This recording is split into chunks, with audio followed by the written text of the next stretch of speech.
स्थापित करने वाले हैं।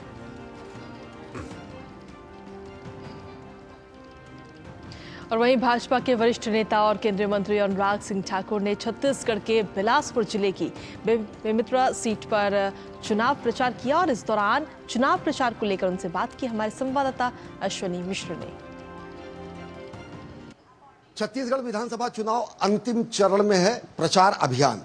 केंद्रीय मंत्री अनुराग सिंह ठाकुर लगातार छत्तीसगढ़ के दौरे पर हैं। आज वो बेलतरा पहुंचे, पुष्पवर्षा से स्वागत किया गया। जबरदस्त भीड़ दिखी युवाओं की, माताओं की। किस रूप में देखते हैं अब दूसरे चरण के चुनाव को? छत्तीसगढ़ राज्य बनाने का काम भी भारतीय जनता पार्टी ने किया था और संवारने का काम भी भारतीय जनता पार्टी ही करेगी। 15 वर्ष भारतीय जनता पार्टी का शासन रहा तो राज्य ने विकास की नई ऊंचाइयों को देखा, लेकिन पिछले 5 वर्षों में भाई भतीजावाद और भ्रष्टाचार उसने राज्य को डुबोने का काम किया। कर्जे में भी डुबोया, भ्रष्टाचार में भी, और साथ ही साथ युवाओं के साथ धोखा। परिवार वालों को, कांग्रेस वालों को तो नौकरी मिली, पेपर लीक हुए, एक के बाद दूसरा स्कैम हुआ, लेकिन झूठे वादे कांग्रेस के और झूठे दावे वो फेल हो गए। सर, एक चीज और हमने अद्भुत देखा यहाँ पर, बिलासपुर में कांग्रेस के बागी प्रत्याशी खड़े हैं टिकट न मिलने पर। बेलतरा में हमने देखा कंधे से कंधा मिलाकर निवर्तमान विधायक और वर्तमान प्रत्याशी हैं जो प्रचार अभियान भारतीय जनता पार्टी के हैं, यहाँ आपके साथी हैं। किस रूप में आप देखें, अनुशासन के मायने में भी कहीं ना कहीं बढ़त दिख रही है? जब दुनिया के सर्वाधिक लोकप्रिय नेता प्रधानमंत्री मोदी के रूप में हम सबके बीच में हैं, तो हम सब कार्यकर्ताओं का कर्तव्य बनता है कि उनकी झोली में छत्तीसगढ़ को जिता कर दें, ताकि डबल इंजन की सरकार से हमारे राज्य को और गति मिल सके। हमारी बहनों को 1000 रुपया प्रति माह उनके खाते में पैसा जाए, मदद हो।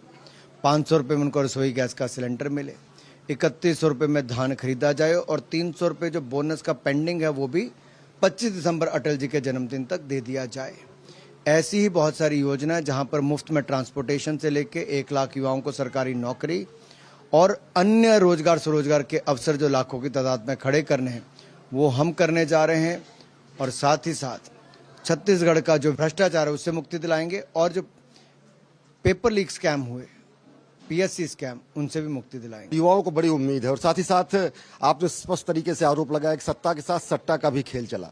केंद्र सरकार ने तुरंत ऐप को बैन कर दिया, कार्रवाई भी ईडी कर रही। आगे की क्या स्थिति होगी अगर सरकार बनती? बहुत हुआ सट्टा का खेल, बाय बाय भूपेश बघेल। और उनको बाय बाय करने का समय आ गया। जनता ने मन बना लिया।